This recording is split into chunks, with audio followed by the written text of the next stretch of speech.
ce pays sec, aride, dénudé, vivent cependant des hommes.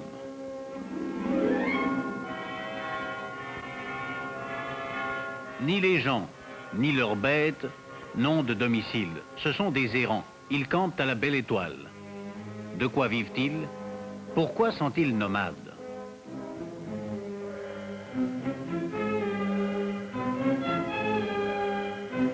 La terre où ils sont nés n'est pas entièrement desséchée. De ci de là poussent des buissons et de l'herbe maigre. Cette pauvre pitance est tout juste suffisante pour maintenir en vie moutons et chèvres dont on attend viande, lait et laine. Une fois l'herbe tondue, les buissons rongés, la flaque d'eau tarie, les nomades cherchent un autre pâturage.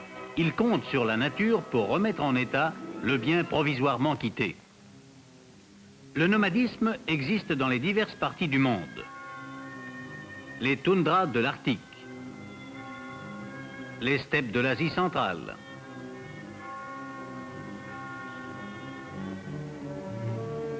les étendues désertiques de l'Australie,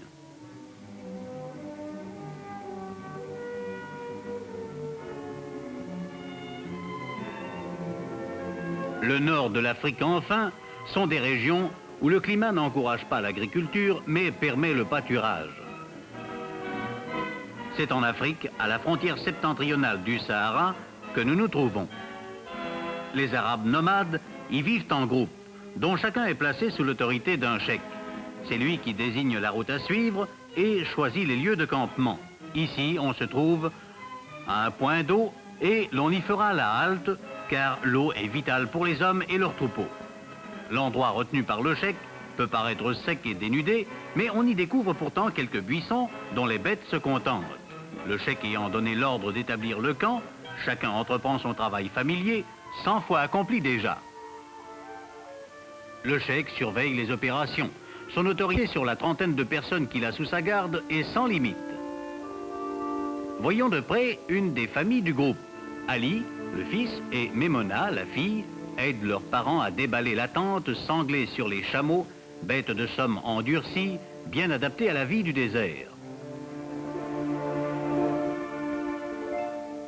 La tente est en toile tissée de laine de mouton et de poils de chèvre. Les piquets font partie du fourniment. Cependant que les femmes s'occupent de dresser les tentes, hommes et garçons s'occupent du troupeau. Les animaux n'ont pas été longs à s'attaquer aux buissons.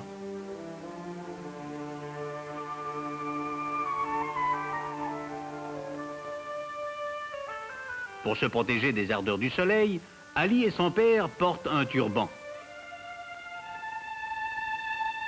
Ils sont vêtus d'un manteau large appelé burnou, qui les met à l'abri des vents chauds et du sable tourbillonnant. Ali s'empresse de donner un coup de main à sa mère et à sa sœur qui dressent la tente.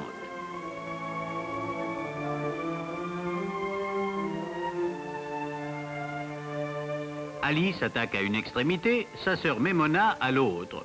Avec beaucoup d'adresse, Memona épingle les deux pièces de la tente.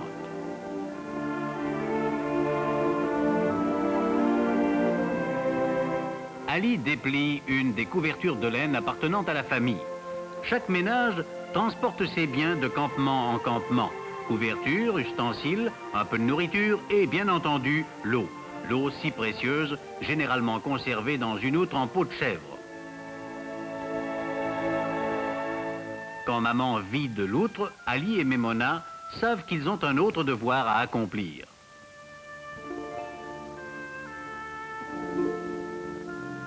Au point d'eau près du camp, ils remplissent le récipient. Dans le désert, la vie des gens et des bêtes dépend des puits et des flaques, rares et fort éloignés les uns des autres.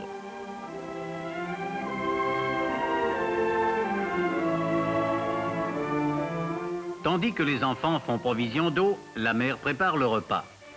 Le couscous est le plat principal. C'est une sorte de pâte de farine. Tout sera prêt pour le moment où le père aura fini sa prière du soir. Les Mahométans prient, le visage tourné vers la Mecque, le lieu saint de leur croyance.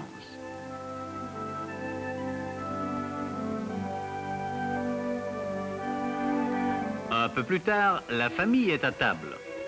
Assis sur des couvertures, où, sur des nattes, chacun mange à même l'unique plat de couscous.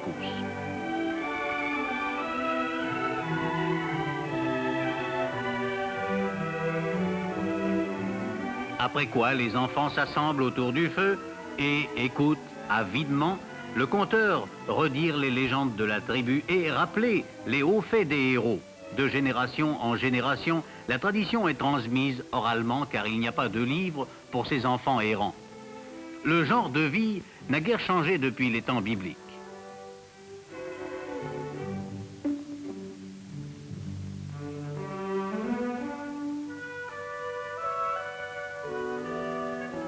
Le lendemain, à l'aube, le camp donne ses premiers signes d'activité.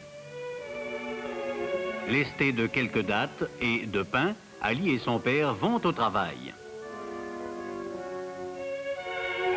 Le berger qui a veillé sur le troupeau toute la nuit accueille la relève.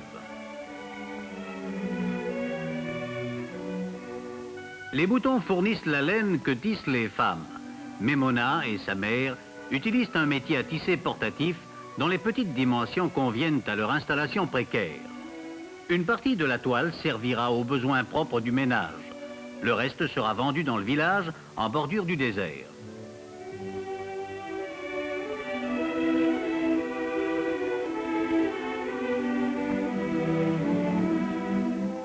Moudre le grain est aussi travail de femme. Acheté au village, le blé est broyé entre deux pierres.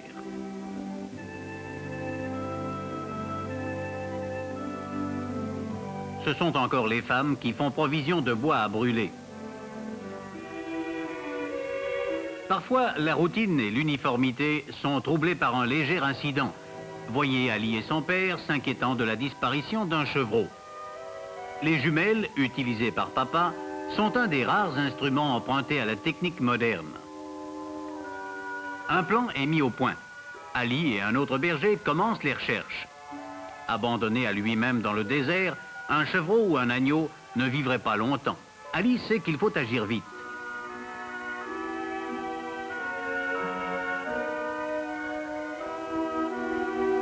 Ali a retrouvé le fugitif imprudent. Il a l'étoffe d'un bon berger. Ainsi s'écoule cette existence pastorale. Ali, son père, les autres membres de la tribu veillent avec soin sur le menu de bétail qui leur assure la subsistance.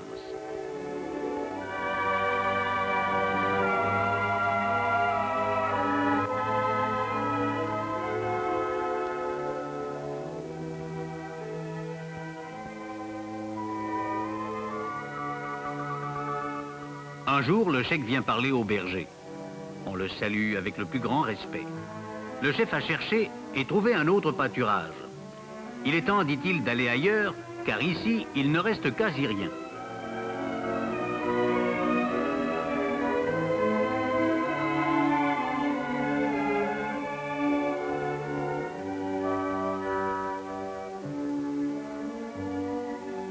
Le départ est décidé.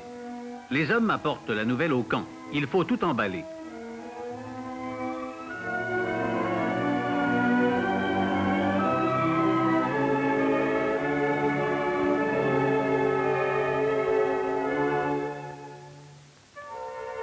Apprenant la nouvelle, la mère d'Ali s'active.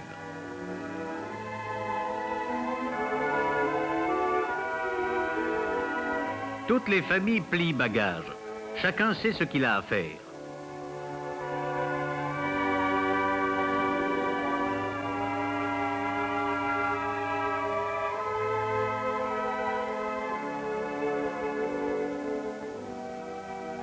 On affale les tentes.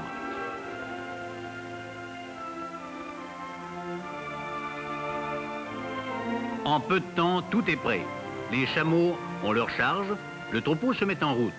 Le nomadisme reprend ses droits.